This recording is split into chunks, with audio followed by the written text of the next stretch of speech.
Hello friends, welcome back to my channel. तो जो आज का हमारा टॉपिक है वो है राउलेट एक्ट।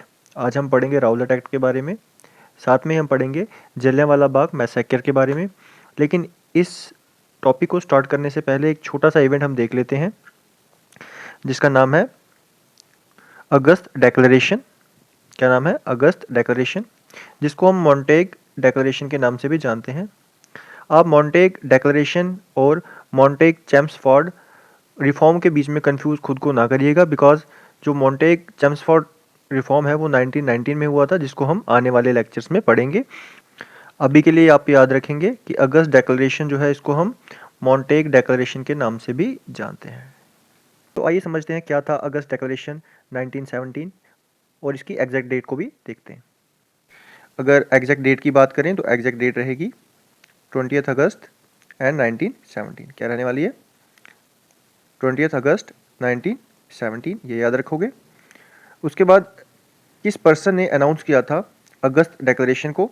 ठीक है, तो वो थे एडविन मॉन्टेग। ठीक है, एडविन मॉन्टेग जो सेक्रेटरी थे, secretary of state for India उस टाइम पे। तो आइए इसकी बैकग्राउंड को समझते हैं।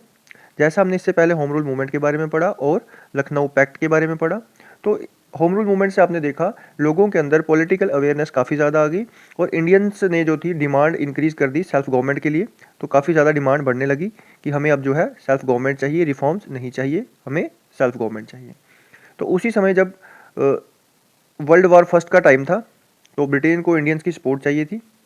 ठीक है, तो उसी को लेकर के अगस्त डिक्लेरेशन हुई थी। देखते हैं क्या इसके मेन प्रोविजंस थे। मेन प्रोविजन है कि British government promised gradual development of self governing institution in India.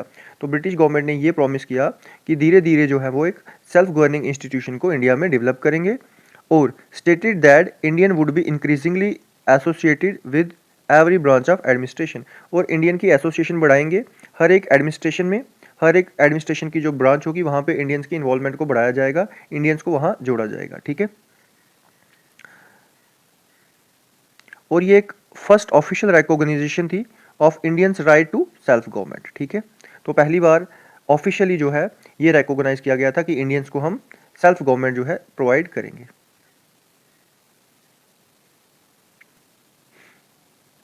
अब क्या इसके इम्पैक्ट रहे? It created hope among the Indians. Indians में एक होप आई, लेकिन एक डिसअपॉइंटमेंट भी आई क्योंकि कोई क्लियर टाइमलाइन नहीं थी और कोई इमीडिएट रिफॉर्म्स भी नहीं देखने को मिले। और अगस्त डेक्लरेशन ने ही एक स्टेज जो है सेट कर दी मॉन्टेग चैम्सफोर्ड रिफॉर्म्स को लेकर के। यानी यही जो था, यही अगस्त डेक्लरेशन एक बेस बना मॉन्टेग चैम्सफोर्ड रिफॉर्म का, जिसको हम गवर्नमेंट ऑफ इंडिया एक्ट के नाम से भी जानते हैं, गवर्नमेंट ऑफ इंडिया एक्ट 1919।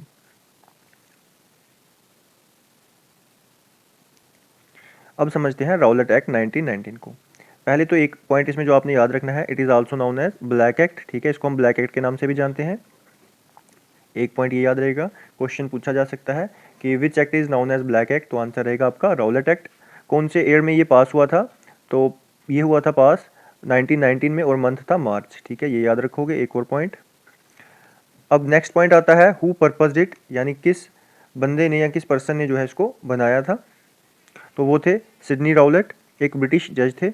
ठीक है, जिन्होंने राउलेट एक्ट को पर्पस किया था, याद रखोगे। और इन्हीं के नाम पे राउलेट एक्ट का जो नाम था रखा गया था राउलेट एक्ट। आगे देखते हैं इसकी बैकग्राउंड। अगर बैकग्राउंड की बात करें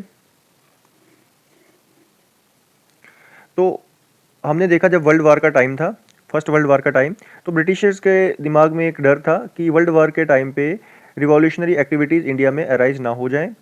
इसी को देखते हुए वॉर टाइम पे ब्रिटिशर्स ने डिफेंस ऑफ इंडिया एक्ट 1915 के अकॉर्डिंग कुछ जो है इसकी मदद से, इस एक्ट की मदद से कुछ स्पेशल पावर्स गेन की ताकि वो कंट्रोल कर सकें ऐसी एक्टिविटीज़ को। ठीक है, even after the war ended, यानी जब वॉर ख़त्म होगी उसके बाद भी ब्रिटिशर्स ने उस पावर को ख़त्म नहीं किया, उस स्पेशल पावर को ख़त्म नहीं किया, बल्कि उसको एक्सटेंड कर दिया थ्रू राउलेट एक्ट। तो राउलेट एक्ट के थ्रू उस पावर को एक्सटेंड कर दिया। ठीक है, आगे समझते हैं। अब देखते हैं इसके मेन प्रोविजंस क्या थे। ठीक है, मेन प्रोविजन समझेंगे। Government could arrest and detain any person without trial for up to 2 years। Government जो है वो किसी भी बंदे को डिटेन कर सकती थी, अरेस्ट कर सकती थी बिना किसी ट्रायल के, ठीक है, बिना किसी ट्रायल के 2 साल तक के लिए। कब तक के लिए? 2 साल तक के लिए। और क्या था इसमें?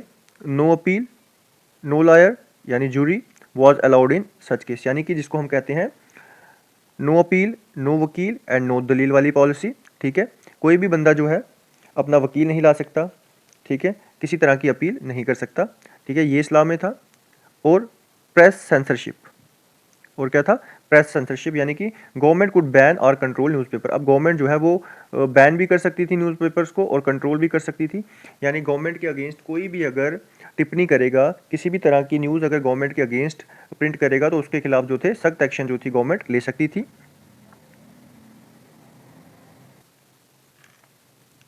Fourth provision, special courts were set up to try political case secretly. तो एक स्पेशल कोर्ट्स का जो था सेटअप भी करवाया गया था जिनमें पॉलिटिकल केसेस को सीक्रेटली सॉल्व कर दिया जाता था। एक इंडिविजुअल जज ही पूरे केस पे सुनवाई कर देता था, जूरी सिस्टम नहीं था वहाँ पे, ठीक है। इस तरह से था सब कुछ। अब देखेंगे इंडियंस के क्या रिएक्शन रहे इस पर। इंडियंस ने इसको ब्लैक एक्ट बुलाया, ये इंपॉर्टेंट है, याद रखोगे, because it violated basic civil rights, ठीक है, क्योंकि रॉलेट एक्ट जो था ये बेसिक सिविल राइट्स को वायलेट कर रहा था। और इसी के अगेंस्ट गांधी जी ने राउलेट सत्याग्रह स्टार्ट किया 1919 में, याद रखोगे, इंपॉर्टेंट है। ये एक पीसफुल प्रोटेस्ट था अगेंस्ट दिस लॉ। इसमें लोगों ने ह्यूज प्रोटेस्ट किए, हड़ताल की, स्ट्राइक्स की, ठीक है, ऑल ओवर द इंडिया।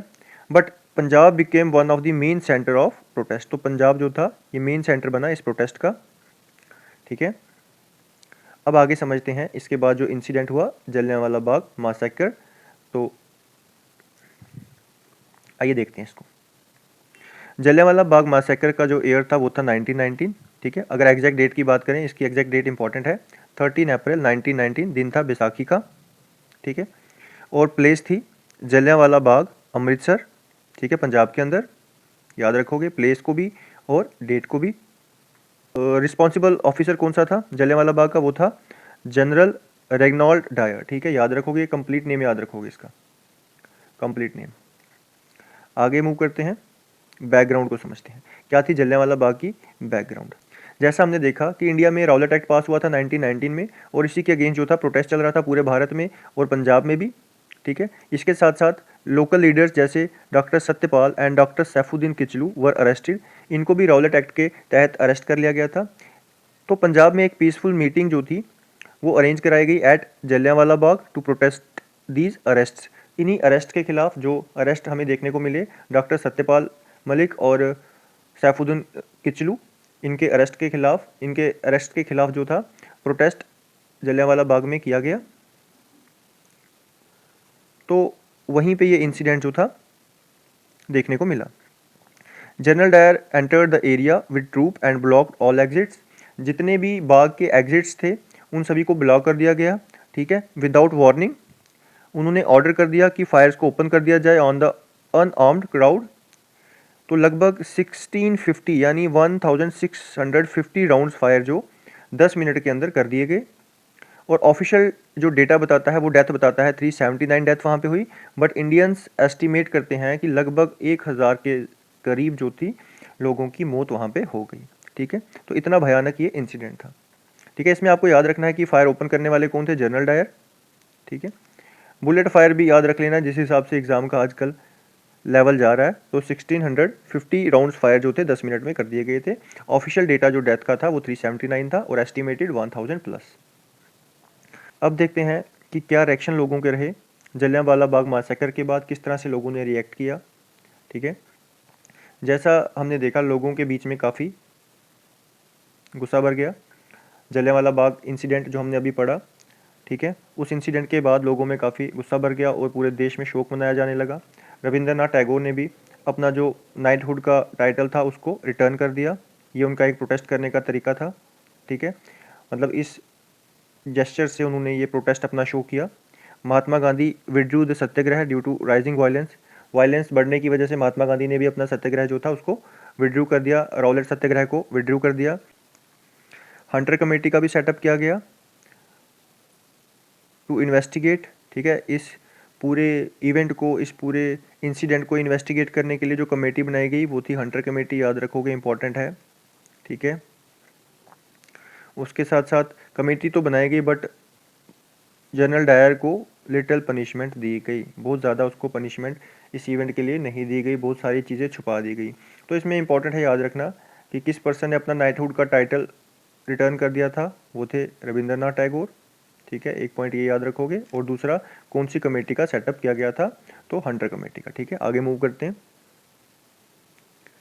अब क्या सिग्निफिकेंस रहे इसके,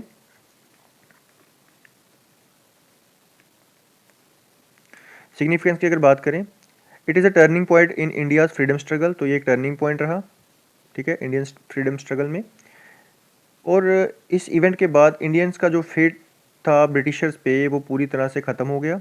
ठीक है, strengthen the demand for complete independence, और इस इवेंट के बाद से जो कंप्लीट इंडिपेंडेंस की डिमांड थी वो और मजबूत हो गई। ठीक है, पूर्ण स्वराज की डिमांड और ज़्यादा मजबूत हो गई।